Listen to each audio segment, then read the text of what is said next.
All right, hello, folks out there in internet lands. Thank you so much for tuning that dial to the Eek channel. My name is James, and today I am joined by my co-host, Cody.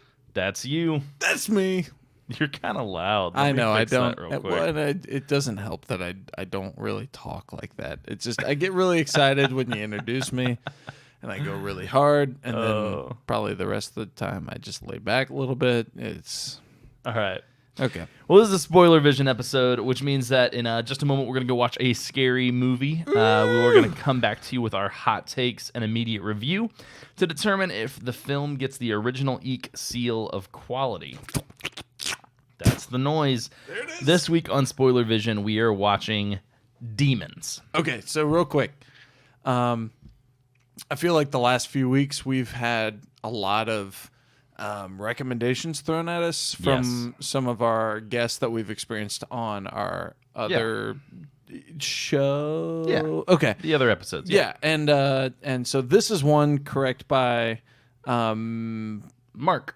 Yes. From Midnight Social Distortion. Thank you. I was trying to think of his IG handle, and I could not because it's just not how I communicate, but that's how I know him as. Right. So I like all of these I've kind of looked up, and I've been pretty excited just to have new recommendations. Yeah, it's fun. So okay, so this is a new one for both of us. Yeah. Let's go. So Demons, in Italian, Demoni,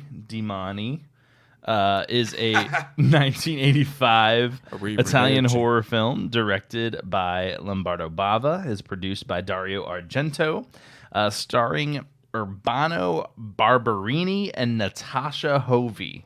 I couldn't have said it better myself. Oh, those names can be tough. Oh, but I think I made it through all right. That's why we pay you the big bucks. Yeah, something like that. Yep. Okay, so our back of the box description. A strange masked man offers tickets to a horror movie sneak preview at the mysterious Metropole Cinema. When a patron is accidentally scratched by a prop displayed in the lobby, she transforms into a flesh-ripping demon. One by one, the audience members mutate into horrible creatures, hell-bent on destroying the world. Can anyone escape this gory orgy of terror? Is that what they call it? That's what it says. Let's go. To demons. To demons. And now for our feature presentation. Whoop. You know what that sounds means. Woo. That sounds... You know what that sound means. That sound means that we are back. And we're back! Something like that. Nailed it. All right, so we just got done watching Demons. So I'm going to start off with a number. The only number I could find for Demons' budget is an estimated $1.8 million. Okay, we got to be pretty clear. We watched the Shudder Joe Bob Briggs, The Last Drive-In version. With the commentary. Mm-hmm. So we were given some special information, which is... Yeah, absolutely.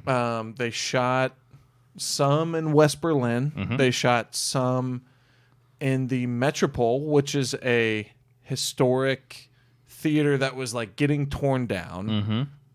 They shot some in I didn't follow. If you've ever watched a Joe Bob Briggs commentary, sometimes it's hard to follow.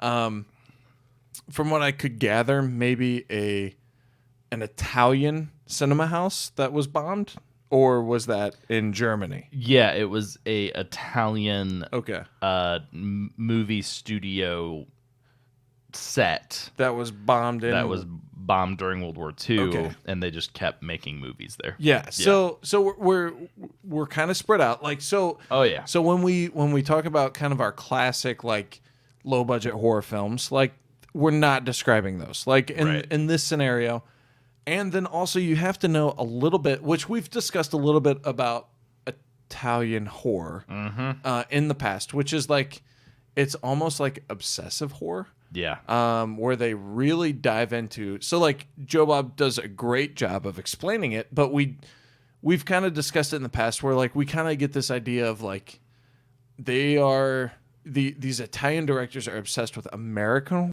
horror, and they go at great lengths to recreate it. Right. I would say an effort in like style and monetary value. I mean, so like 1.8, like when we talk about modern figures, it's really hard to. It's tough, and we haven't done a lot of talking about budgets of movies made in 1985, and there wasn't even, I couldn't find a number for the worldwide gross for this film. Okay.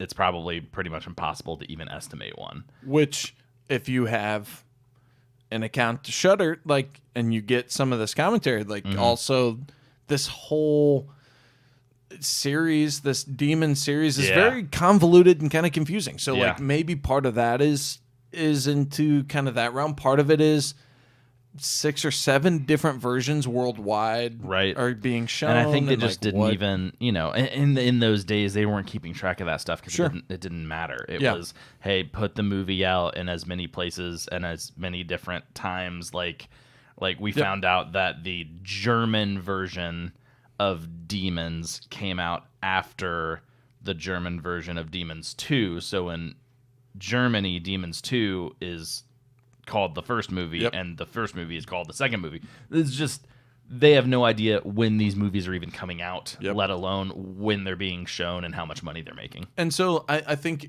one comparison that you can almost draw, not 1-to-1, but is Friday the 13th. Like, we've talked about that in the past, where like, hey, these movies, it's not so much about the figure.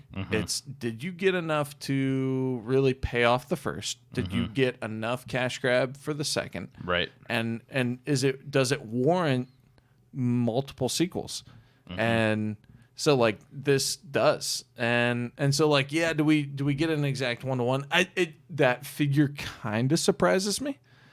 Going back to, again, some of the lower budget horror films. Yeah, that's a pretty high number for the movie that we got. The movie that we got in the year that we got it. Right, but there's a lot of special effects. Again, and I think that's why. One of, excuse me, some of what Joe Bob goes into is I won't even pretend to be able to pronounce some of these Italian names. Good God. The guy who is listed as I think the director Lombardi is into the special effects, right? So like he is that guy. He is their go-to special Similar effects. to how Tom Savini directed the Night of the Living Dead remake. Exactly. Yep. He wasn't really there to direct. So when you get that though, you're automatically your budget is more. Oh yeah. Like, you have one of these personas that is in to go hard on one area, and it's never writing. It's never writing. Right. It's never ever writing. It's special effects, or it's a name into acting or directing. Right. So like, so I guess that figure doesn't surprise me. It's a little surprising. It seems a little inflated. But also, kind of knowing that backstory, it seems about right, maybe. Yeah. I don't know. Yeah. I mean, because the thing is, whenever you are a special effects artist or expert, for that matter, and you're asked to direct a movie, you're the one place where you're not going to cut budget is special effects. So you could, no matter who he hires as a special effects guy, he's not going to say no to any of their ideas. Yep. And If anything, he'll say yes and. Yep, exactly. Oh yeah, no. Let's not just blow up that guy's head. Let's also bring a helicopter in. Drop it in.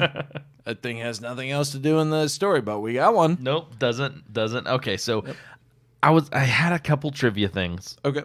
But I'm really just gonna recommend people, if you have access to Shudder, even if you don't pay the $4.99, just do the free trial. If you want to know trivia on this movie, just watch Joe Bob's commentary. His is going to be better, and I think some of his information conflicted with the information I found online. Okay. And I'm going to assume that Shudder probably has better fact checkers than me.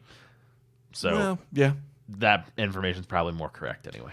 And I would say, so I am one who is hesitant to do any commentary. I don't care if it's the Lord of the Rings series, Sure, with Peter Jackson. Like I just it interrupts sometimes. It throws off the flow. right. And I would say like this Joe Bob, like we got like maybe 4 or 5 interruptions, but they're small and they give you just enough. Like you're at that, they time it well enough where you're like, what is happening? And then they just interrupt and he's like, And oh it's wait, these by the way, types of movies, like Yeah. what is happening here? I agree with you that this part of the movie is ridiculous. Right. Let's talk about that for a second. So really good. I would Yep. say if you get the opportunity to get the free trial, or hey, you know what? What is Shudder a month? $5, Yep, $10. $5. You know, $4.99. go for 3 months, $15. Cut out a latte a month. Yeah, at there's some good Starbucks. original Like, content on there. There is. Yep. There is. It's definitely worth checking out. Yep. So yeah, I'm not even going to get into any of the trivia that I had. Let's just go ahead and jump into what happened in this movie. Yeah. So I'll try to spearhead and then fill in the gaps where I miss. Perfect. We kind of get this conglomeration of several different groups of people. We got like this two like girlfriend couple, and like they're going to see a movie together, and they bump into a couple guys, and like all of a sudden it's maybe a little romantic interest. We get Right. we get this old guy and his wife, and they're out on their anniversary. Like we get like 30 seconds of backstory on several groups of people coming into this theater. They come in and they start watching this horror flick, where and some of them are really random. Like one is And they were all invited. It's like a yeah. special like I kind of forgot sneak about that preview, like yeah. members only kind of thing. Like you can't just go to the theater and buy a ticket for this flick. Yeah, and so it's like even some of the shots that they have really early on are like maybe third filled theater. Like it's not. It's not, Yeah, there's it's not a lot of much. people in there. We get like a niece and her blind uncle.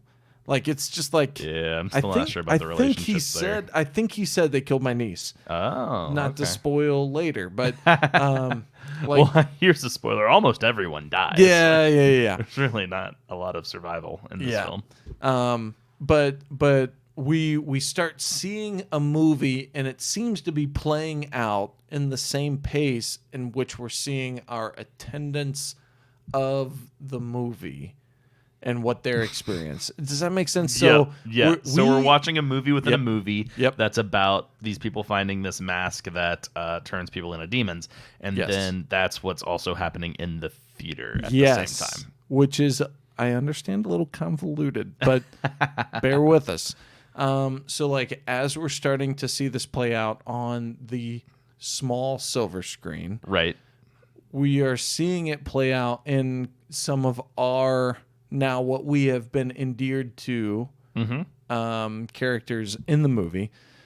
And I think the first big one, which Joe Bob kind of analyzes, is a pimp and his 2 employees. Like I don't know, I don't know. Where like it's kind of tough exactly Defining what's going on there. Yeah. But it is she becomes one of the staple She a demon. she Well, demons. because we see her in the lobby. There's like the demon mask prop is on display, and she like puts it on as a joke, and then it like cuts her face, and then that's the same way that That's the the demons trigger. are triggered in the film. Yep. I will say, for those who are a fan of the Chappelle Show, she looks a lot like Rick James in Specifically his version of Rick. specifically Dave Chappelle's Rick James in the Charlie Murphy Yep. skits. So just try to keep your composure through those scenes. But then we get almost the Romero burn of the some of our beloveds. We get the strong, black male lead who does a great job. Like, I mean, he very similar to Ken Foree and Dawn of the Dead for sure. Where you get this feeling of this is what you should do, and I expect you not to do it because it's a horror film, and then they do it, and you're like, oh yes, you're doing the right thing. You're actually smart. Yes, throw them off. Yes, just bust through that door. Oh yeah, just stab them. Yes, you're doing. Stop fiddling around with untying the rope. Cut that shit. Just cut it. Just cut it. Don't waste any more time. Like this is, and so it's a very rewarding character who makes his sacrifice. Yeah. And then I think at this point we can go ahead and discover these people who are in the theater have not only been kind of like shut in, they've been like bricked in. Yeah, they're like sealed in. They're not getting out. They're not getting out. It was 100% expected for them to become demons. Now, at this point, oddly enough, as I'm going to sidebar here, the movie sidebars, we get like this strange crowd of like hooligans. Yeah. Is that the best term to use? Yeah, there's this group of like criminal, like crust punk 80s kids, not too unlike the characters in Return of the Living Dead, but even a little less endearing than they are. Yeah. And they kind of somehow happenstance get into the theater, as well as a demon figure gets out of the theater, and so that's an important facet when our heroes are trying to escape. Because that creates the escalation. That takes it from, a small, isolated, the theater is sealed, shut scenario to, well, even if just one gets out, now this is a catastrophe. Yep. And that's really, I mean, so we get a couple more of our main characters who are just suffering through trying to get out of the theater. We do have a helicopter crash through the roof in the midst of all of this. That happens for some reason. And we get the blade cutting a couple people. We do. We get bad people. Yeah, we get our hero riding around on a dirt bike in the middle of the theater, fighting off zombies with a katana. Sounds about right.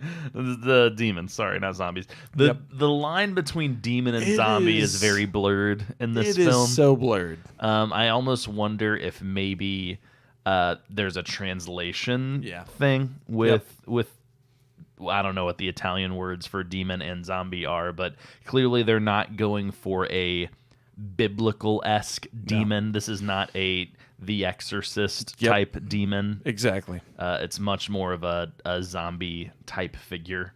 Maybe a little more powerful. Maybe a little more. Yeah, for sure. Because it's not just like a Walking Dead or Night of the Living Dead, like shuffling living corpse. So there's more to it than that, but it's still not what we typically resonate with in America when we say demon. That was going to be one of my kind of talking points. It was like, this is titled demon, and almost in that sense of like, with the ignorance of we don't know what else to call this, right? Which knowing it's a foreign flick, like that could just be lost in translation. Maybe it's kind of one of those like poetic things. Maybe for them it was just monster. Yeah. Yep. They use the word demone just in a way to say monster, and then we're like, oh, demons. Demon.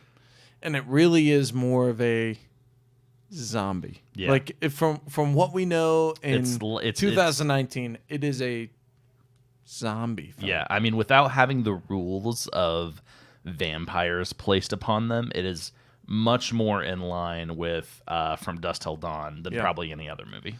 That's true. Yeah. It's true. Now, From Dusk Till Dawn does fall into typical vampire tropes of like killing it with a wooden stake and then the sunlight and stuff.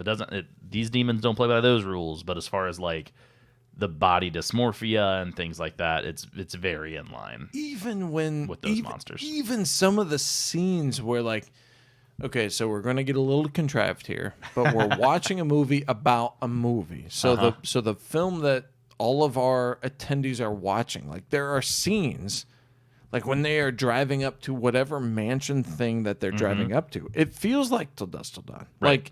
Like the exact kind of like if you took off the like nightclub, like poker hall mansion signs, like almost Vegas-esque signs that are in Till Dusk Till Dawn, like whatever that club is. Well, make it less Mexican and more European. Yep. Yeah, absolutely. It's what we're looking at. You can tell Tarantino not just watched this film, but like drew comparisons to make From Dusk Till Dawn. And Robert Rodriguez.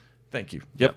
Yep. So anyway, at the end, we do get. I don't want to spoil every. I know this is SpoilerVision. I don't want to spoil everything because I feel like we've explained quite a bit. Sure. We do get one of our kind of beloved main characters, kind of the classic turn.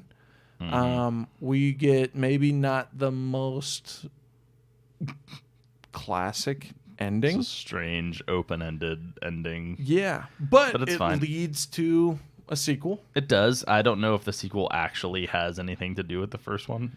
My guess would be they're not directly tied. If I was watching this in '85, with the ending that we got, we have a beloved kind of endeared character. Yeah, our hero we like at the end. Who has and the love interest has turned. Yeah. We see that person on the ground. We don't know that they're gone. Like we don't really know the rules of like what kills these things. Yep. And so we haven't actually seen one go down and never get up again. Right. So we have kind of our hero figure riding off. We have kind of our like almost love figure. Like, are they dead? Are they not? And so like I know I'm getting a little vague, but I think I think it's worth a watch. Like. It just seems like from the recommendation we got, from some of the digging we got, like I don't want to kill everything. Right. You know what I mean? So let's hit the look and sound real quick. I don't think there's anything necessarily about the look or sound of this movie that is really going to set anyone off. No. It looks okay for what it is. It looks like an 80s Italian horror movie. Some of the effects are really good. The kind of the green, like gross. Teal, bluish, sea foam. I don't know, antacids that they're spewing. Weird, pus / vomit. Stuff. Like and that's maybe where it zigs from like a Romero film, where like we're getting more of this. Does that do anything? Like we're seeing these like boils and pimples kind of explode. Like, what does that do? Right. The sound is kind of classic 80s. Like, well, it has like some decent 80s horror-y synthy scores, but then it also just has this like just in fluctuation of 80s metal. Yeah. It's not necessarily great, but it does make it adds a level of endearingness. I don't know what the correct word there is. Yeah, it makes it just a little bit more endearing. Like it's not like gonna blow your mind, but it's like it feels familiar. Yeah. So let me just. I feel like it's hard to really get through this movie without making it sound like we hated it. This movie, and if sidebar, if we've convinced you that we didn't like it up till this point, like I might blow your mind here in the next 5 minutes. Like right, exactly. So, I'm on the same page. Yeah. So this movie is a perfect, I would say, second movie doing a double feature with maybe a more serious horror movie. Yeah, absolutely. Or even a triple feature. It's the third one you watch that night, and like it has just that classic midnight dusk till dawn type movie feel of like, we know there are silly parts to this and we are going to laugh at it, but like we're not laughing at it because we hate it. And it's not necessarily a so bad it's good, but it's in that realm, I guess. Yeah. It's just, there's nothing to say other than it's a very endearing film. Yep. Even when you know that, like, okay, that's kind of stupid and that looks stupid. It in ways reminds me of Big Trouble in Little China. Yeah. I don't really want to add any more. I think you said it really well. Like, I'm not laughing at it. I feel like I feel like they're capturing tropes that I know now that they didn't know then. Right. Like they were in the midst of creating tropes, and so like I'm laughing at the familiarity. Yeah. But what they were doing is not laughable. Right. Like it's still a very good film. Yep. So, Okay. Okay. Is it scary? I feel like there are scenes for 85. Like so again, like this isn't a modern Ty West film. This isn't Hereditary. This isn't like. So we're always talking about when you go back in time, it just seems like things get less scary. Right. Unless for me, if you're dealing with like demonic figures. Right. Though this movie is called Demon More of the Christian demon. Yeah, exactly. So this is really, again, I think it's a point of clarity that this is more of like a zombie-ish film. Yeah. I think we get classic turns. We get these character. Yeah, those are fun. Like we know that it's coming. We know that it's coming, and boom, yes, they turn their head and they are a zombie. I think it is though, because you're always waiting for what character is going to be slashed next. Yep. If you love kind of the who is going to turn next, don't watch the Joe Bob Briggs special because in the special on Shudder he gives or skip like his pre-show like rundown of what happens because he gives you like what the death count is, what you're going to see. He gave away the elevator, the helicopter crash, like, and so just skip that part. Or don't watch that because I think it's funny. I think I feel like this review also is kind of, in a way, your review for Joe Bob Briggs and The Last Drive-In because it's the first time you've watched one. Yep. So he does those drive-in totals for all of his flicks. Okay. And I just think that it's funny the different personality types. I didn't even it didn't even register in my brain that was giving plot points away, and then we're like almost to the end of the movie, and you're like, "Where's the helicopter crash?" Yep. I'm like, "I don't know what you're talking about." And then he said there's going to be a helicopter crash. Yep. I was waiting for every single one of them. Like, okay, I saw the one boob. Okay, I haven't seen a car crash yet or a car chase scene. Okay, there's Demon the helicopter. coming out the back. Yep. Oh, okay. That's all we're gonna say about that. So if you like to be surprised and you don't want to know who gets turned, Right. Or when, don't watch that. Right. Because I think that deterred some of the scariness to me. Because it is a classic.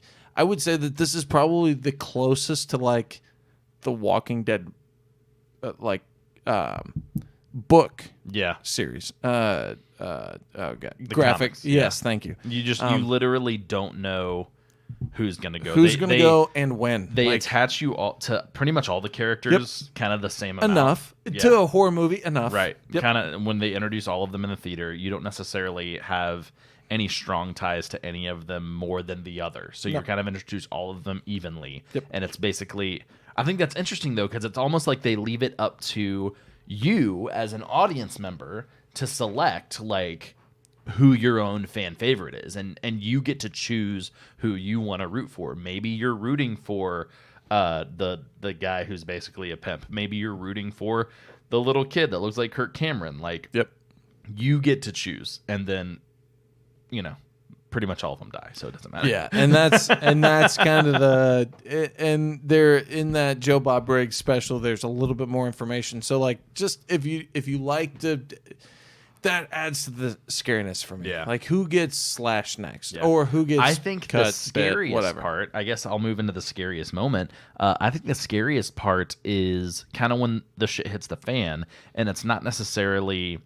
There's a really good scare with the noose, which I won't take. If that was that yours? That wasn't. Okay, there's a really great scare where one of the people that are attacked by a demon kind of backstage we see dropped in the middle of the theater on a noose, which is really cool. A good jump scare. But I think that just the pandemonium that breaks out after that, and all the people running out of the theater into the lobby, and then running from the lobby trying to find the exit, like that's the scariest moment for me. Yeah. And just because that's so real, and just like that feeling of being trapped, and like not only being trapped with a decent amount of people, and so there's just that adds to the chaos.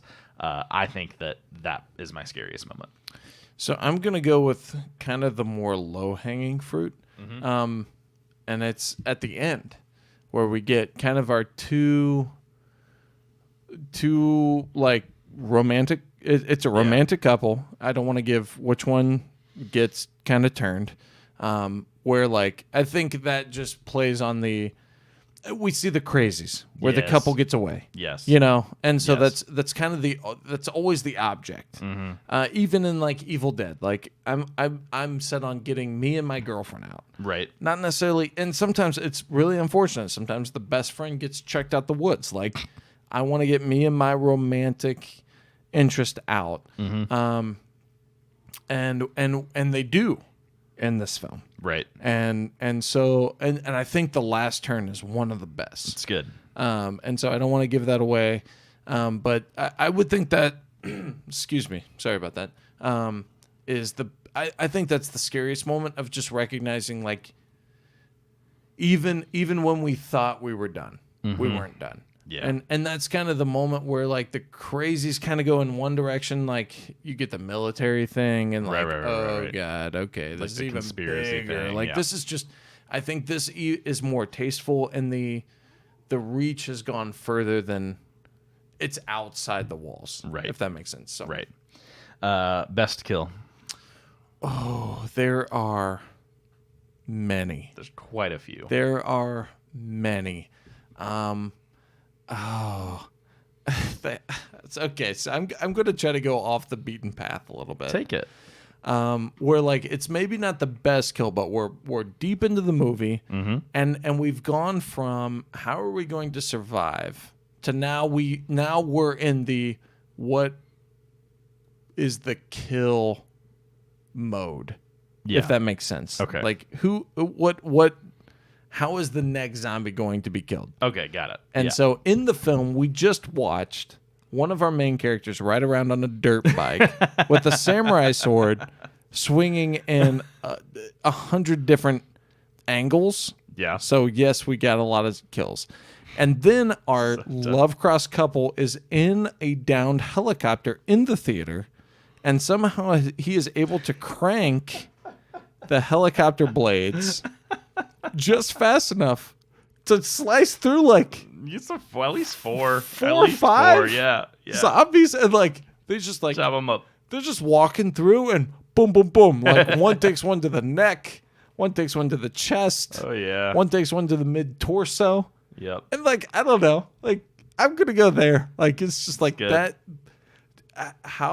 What's the new way we're going to kill something? Yeah. That right there. Mine is actually gonna be when the demon zombie thing goes after the blind guy and like just shoves its fingers in his eyes. And then just starts like ripping flesh out. He's already blind. I know. I liked it though. It was good. Cool. It was really good.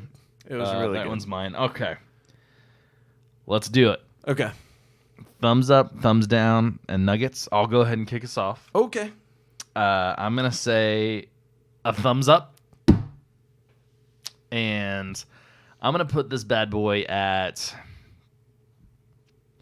I'll put it at 70 nuggets. It feels a little high. I feel like I'm doing it high. Ooh. But I want to say that I'm putting it at 70 nuggets just to say that, again, nuggets are percentages. Yep.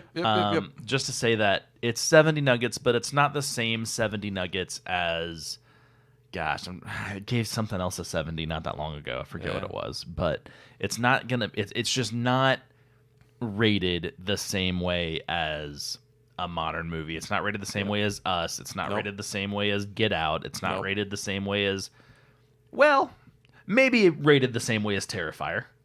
Yeah. It's rated for me in a way that it is a horror movie that has some kind of scary parts, but it's mostly fun. And I know that I'm getting into fun. It gets bonus points from me for having it pretty much the whole thing's set in a movie theater, but it gets bonus points for me for having a movie theater scene. And I thought I had one more bonus point. I came up with my own bonus points. Dirt bike? It wasn't. Samurai sword? That's definitely Can I just continue to extra name on top. like really strange things that may get bonus points in the future? So many weird things in this movie. Yeah.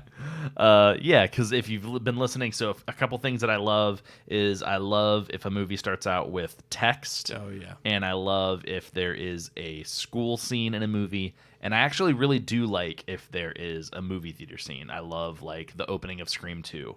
Classic. Yeah. And so I guess another thing would be just like a film within a film. I love the meta-ness of that. I love Absolutely that happens in the Scream series, and you have the stab movies and stuff. So yep. So thumbs up, 70 nuggets. I am going to maybe go too hard here. Oh boy. I'm going to go thumbs up. Yep. I'm going to go 85 nuggies. What? I thought, and I think maybe That's good. Maybe you can say like, I'm just in a season where like I wanted something new.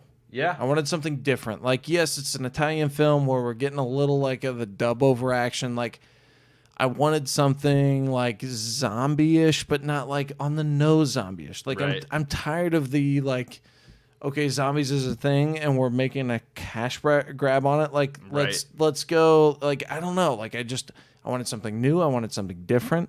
And this delivered on so many points. Also, Sure. it has the ridiculousness of the 80s where we get kids doing coke out of a Coke can. Like, we get a helicopter crash when we don't see a helicopter. Like, we don't see It's a like functioning what's that guy? helicopter. I forget. There's that rule of film where if you see a gun in the first act, it has to be fired in the third act. Yes, like, yes. You're not allowed to have a helicopter crash in the third act if we never see the helicopter. We never saw a helicopter. And again, if maybe that's a +1 for the Joe Bob Briggs, where I was waiting for the helicopter crash. That's true. Because I think if I would have just seen one with no like warning No whatsoever, I would have anticipation, just been maybe mad. Like, or, what's happening? Like, what? Yeah. But it was entertaining. It was. And I would say at the end of the day, I've kind of waffled back and forth between pros and cons of the Joe Bob Briggs commentary. I would say do it. I think it's worth it. For me, for my personality, for the way I watch movies, specifically random Italian, foreign, old horror movies, like you can get some weird tropes. You can get some weird knee-jerk reactions in those Stuff films. that just doesn't necessarily make sense to us as a modern American audience. Exactly. Yeah. And so like it's worth it. So if one thing is spoiled for 4 other things to kind of like be like, haha, that's funny. Yeah. Also, it seems to make sense. Now that somebody has pointed it out, it makes sense. That's kind of how the helicopter crash was for me. Where like, okay, it doesn't fit, but I was waiting for it. Right. So all of a sudden now it fits because you said it should fit. I thought it was really good. I thought awesome, it was, man. And I think like also just the recommendation of like I didn't even know this movie existed. That's true. And then all of a sudden we had someone kind of reaching out in our community say, "Hey, you know what? If you haven't seen this, it's worth your time." And it totally was. Yeah, and so, I love just the meta-ness of I'm watching a movie where really the only plot is that I'm watching a horror movie where the only plot is that people are going to watch a horror movie. Yep. That's it. Yep. And I think that is I think that's a pretty metaphorical comment on like what we're trying to do. Right. And so, you know, the fact that we had someone that we don't know say, "Hey, you should watch this because if nothing else, it'll make you a better or a more well-rounded, or maybe just for shits and giggles, you'll like this." And There were giggles. And there were giggles. There's a lot of giggles. And but at the end of the day, I feel like I have a more well-rounded view of horror films. I think I have a more well-rounded view of Italian horror films, which again, Joe Bob Briggs gets into more, which I thought was really enlightening. It was really entertaining. And I love old horror films. So like if you can bear with some of their random nonsense, Right. go for it. It was really fun. And yeah, I'm gonna stand by that 85, which is ridiculous. If I put my Nuggie scale like all together. Oh yeah, I'm gonna have. I don't know if I'm gonna do it because I'm too lazy, but I want to have someone go through and listen to everything and really like give us a spreadsheet of what we've actually rated things at. But again, I'll go back to it always depends on who you're watching it with, when you're watching it. Like that's the beauty of horror. There are some movies where it doesn't matter when, where, why you watch it. That movie's stupid. That movie is stagnant. But horror specifically, if you're in a vein, if you're in a genre, if you're in a subsect, if you are in a realm and you're with the right people and you can laugh with the right people, they don't talk over the wrong parts. Like it adds or detracts from movies, and this is it just happened to hit just right at the right time. It's a great film. That's awesome. I am really happy that you liked it as much as you did. Loved it. All right, well, that about wraps it up for this Spoiler Vision episode. Don't forget that Spoiler Vision episodes are not our only episodes. Eek Speak is our horror house party, and you are invited.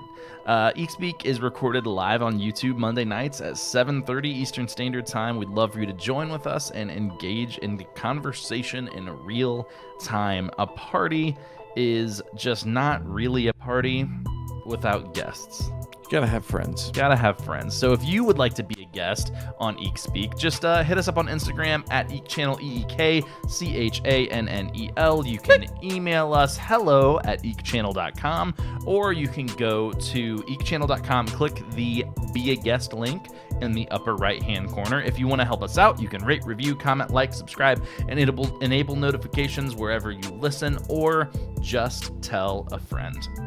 All right, guys. Thank you so much for listening. I hit the mic when I did that. Thank you so much for listening.